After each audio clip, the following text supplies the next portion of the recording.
I was working at a sports bar in the morning, and a big dirty fellow sat down in my section.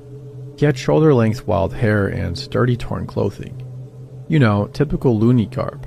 But I'm a good waitress. I don't plan on treating him any different than any other customer, so I greet him and I'm instantly hit with the smell of garbage.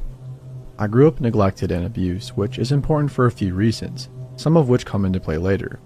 One, I know what it's like to be judged, and I empathize and overcompensate when I deal with someone that I think has been wrongfully judged. Two, my parents were creepy hoarders. So the smell of garbage, or garbage and BO together, especially gives me anxiety attacks. 3, because of the abuse and some other trauma, I have severe PTSD. This sports bar was the last job I was able to hold, which means I'm always on high alert and hypersensitive to my surroundings and possible threats. I think in terms of defense always, especially concerning my home. So even though the smell of this man was skyrocketing my anxiety, I treated him well. I figured he was down on his luck. He came in on all-you-can-eat taco bar day and stayed for 5 hours. And I figured he hadn't eaten much lately, which struck a personal chord with me because our parents didn't feed us and we often went days without food. I felt sorry for him, so I went above and beyond when serving him. He obviously appreciated it and he left. Nothing unusual. He returned the next week and requested me.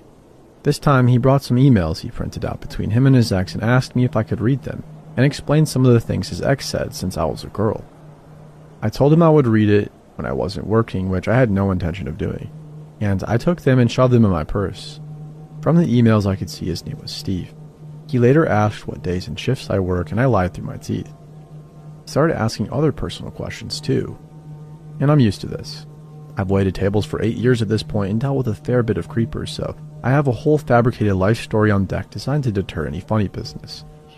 Stuff like my boyfriend is a giant with anger issues, or I have nosy neighbors, etc. I remember that the only true thing I ever told him was that my sister worked at Subway, and I accidentally mentioned her name. I remember vividly because I had a very strong gut feeling that I shouldn't say it. I wish I had listened to that.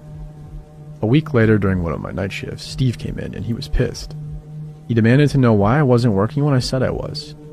I said I had traded a lot of shifts recently. Steve got super close to me and exclaimed that I better be here next time, and he left. A cook told me he had seen that guy sleeping in his car in the parking lot that morning, and he had seen the same car parked in the lot several times when he left at night. He knows it was the same car because it was filled with trash. Steve came back in after last call and told me he wanted to place an order, but I said it was too late, so he went to the bathroom. I watched for him to leave and he never did. At this point, I have a panic attack building up. I tell the bartender/manager what's going on, and he and the bouncer find him standing on the toilet in the stall. They drag him out and tell him he can never come back. I told my boyfriend, so when he picked me up, he brought 2 friends, and I discreetly hid my face